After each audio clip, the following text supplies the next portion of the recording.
राम मंदिर ये सिर्फ एक नाम नहीं है, ये अपने आप में 500 साल की एक पूरी कहानी है। एक ऐसी कहानी जिसमें आस्था है, संघर्ष है और आखिरकार एक लंबा इंतजार है। तो चलिए इस कहानी की परतों को एक एक करके खोलते हैं, बिल्कुल शुरू से। एक तारीख 25 नवंबर 2025। ये वो तारीख है जिसने एक 500 साल पुराने अध्याय पर कह सकते हैं कि आखिरी मोहर लगा दी। इसी दिन उस भव्य राम मंदिर के शिखर पर आखिरी ध्वज फहराया गया, जो इस बात का प्रतीक था कि सदियों से चला आ रहा संघर्ष अब खत्म हो चुका है। तो सवाल यही उठता है कि 16वीं सदी में जो विवाद शुरू हुआ था, वो आखिरकार अपने अंजाम तक पहुंचा कैसे? इस सवाल का जवाब जानने के लिए हमें समय में काफी पीछे जाना होगा, ठीक उस मोड़ पर जहां से ये सब शुरू हुआ था। देखिए, हर बड़ी कहानी की एक शुरुआत होती है। इस कहानी की शुरुआत होती है साल 1528 में। उस वक्त भारत पर मुगल साम्राज्य का शासन था और इसी दौर में इस पूरे विवाद की नींव रखी गई। और यहीं पर दो अलग अलग बातें आमने सामने आती हैं। एक तरफ है हिंदुओं की अटूट आस्था कि ये जगह भगवान राम की जन्मभूमि है, जहां एक बहुत पुराना मंदिर हुआ करता था। और दूसरी तरफ हैं ऐतिहासिक दस्तावेज जो बताते हैं कि 1528 में बाबर के सेनापति मीर बाकी ने यहां बाबरी मस्जिद बनवाई थी। बस आस्था और इतिहास का यही टकराव इस पूरे विवाद का केंद्र बन गया। तो झगड़े की असली जड़ क्या थी? वो थी ये दावा कि मस्जिद बनाने के लिए एक मंदिर को तोड़ा गया था। और ये सिर्फ एक दावा बनकर नहीं रह गया। कई सदियों बाद आर्कियोलॉजिकल सर्वे ऑफ इंडिया यानी ASI की रिपोर्ट्स में भी ये बात सामने आई कि मस्जिद के नीचे एक बड़ा ढांचा मौजूद था जो इस्लामिक नहीं था। इस बात ने जाहिर है विवाद को और भी गहरा कर दिया। सदियों तक ये विवाद आप कह सकते हैं कि अंदर ही अंदर सुलगता रहा। लेकिन फिर आया अंग्रेजों का दौर और तब इस कहानी ने एक नया मोड़ लिया। अब ये मामला सिर्फ दावों और कहानियों तक नहीं रहा, बल्कि ये दर्ज होने वाली घटनाओं और कानूनी लड़ाइयों में तब्दील हो गया। जरा इस टाइमलाइन पर नजर डालिए।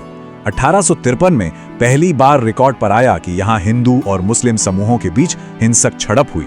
इसके जवाब में 1859 में अंग्रेजों ने बीच में एक दीवार खड़ी कर दी ताकि दोनों पक्ष अलग अलग पूजा इबादत कर सकें। लेकिन कहानी में सबसे नाटकीय मोड़ आया 1949 में, जब मस्जिद के गुंबद के नीचे रहस्यमयी तरीके से रामलला की मूर्तियां मिली। इसके फौरन बाद सरकार ने उस जगह पर ताला लगा दिया और यहीं से ये विवाद एक नए और कहीं ज्यादा पेचीदा दौर में चला गया। और फिर आता है 1980 का दशक और यहीं से सब कुछ बदल गया। जो मामला अब तक एक स्थानीय कानूनी लड़ाई तक सीमित था, वो देखते ही देखते एक बहुत बड़े राष्ट्रव्यापी राजनीतिक और सामाजिक आंदोलन में बदलने लगा। इसमें दो घटनाओं ने, आप कह सकते हैं कि आग में घी का काम किया। पहले 1986 में कोर्ट के आदेश पर उस जगह के ताले खोल दिए गए, जिससे हिंदुओं को दशकों बाद वहां पूजा करने का मौका मिला। और फिर 1990 में लाल कृष्णा आडवाणी की रथ यात्रा निकली। इस यात्रा ने इस मुद्दे को भारत के घर घर तक पहुंचा दिया और मंदिर बनाने के लिए एक जबरदस्त जन समर्थन तैयार कर दिया। ये सारी घटनाएं, ये पूरा आंदोलन एक खास तारीख की तरफ बढ़ रहा था। 6 दिसंबर 1992। ये वो दिन था जिसने भारत के इतिहास की दिशा को हमेशा हमेशा के लिए बदल के रख दिया। एक बहुत बड़ा सवाल उठता है कि आखिर उस ढांचे को गिराया क्यों गया? इसको समझने के लिए हमें उस नजरिए को देखना होगा जो उस दिन वहां मौजूद कार सेवकों का था, जैसा कि रिकॉर्ड्स बताते हैं। देखिए, कार सेवकों के नजरिए से ये आस्था का सवाल था। उनका मानना था कि जब तक वो विवादित ढांचा वहां खड़ा है, तब तक एक भव्य राम मंदिर नहीं बन सकता। इस घटना को कई लोग सालों से दबे हुए गुस्से और आस्था के एक विस्फोट के तौर पे भी देखते हैं। और इसी एक घटना ने भारत की सबसे लंबी और शायद सबसे पेचीदा कानूनी लड़ाई की शुरुआत कर दी। ढांचा गिरने के बाद यह मामला दशकों तक अदालतों के चक्कर काटता रहा। हिंदू और मुस्लिम पक्ष दोनों के बीच ये लड़ाई चलती रही और आखिरकार ये मामला पहुंचा भारत की सबसे बड़ी अदालत, सुप्रीम कोर्ट। अब यहीं इस सदियों पुराने विवाद पर आखिरी फैसला होना था। और फिर वो तारीख आई जिसका पूरे देश को इंतजार था। 9 नवंबर 2019। सुप्रीम कोर्ट की 5 जजों की बेंच ने सर्वसम्मति से एक ऐतिहासिक फैसला सुनाया। तो फैसला क्या था? सुप्रीम कोर्ट ने एक तरह से संतुलन बनाने की कोशिश की। पहला, पूरी 2.77 एकड़ विवादित जमीन राम मंदिर बनाने के लिए दे दी गई। और दूसरा, कोर्ट ने यह भी माना कि मस्जिद को गिराना कानून का उल्लंघन था, इसलिए मुस्लिम पक्ष को अयोध्या में ही एक नई मस्जिद बनाने के लिए 5 एकड़ जमीन अलग से दी गई। बस अदालत के इस फैसले के साथ ही इस 500 साल पुरानी कहानी का आखिरी चैप्टर शुरू हो गया, और वो चैप्टर था मंदिर का निर्माण। और फैसले के बाद तो चीजें बहुत तेजी से आगे बढ़ीं। अगस्त 2020 में भूमि पूजन के साथ काम शुरू हुआ।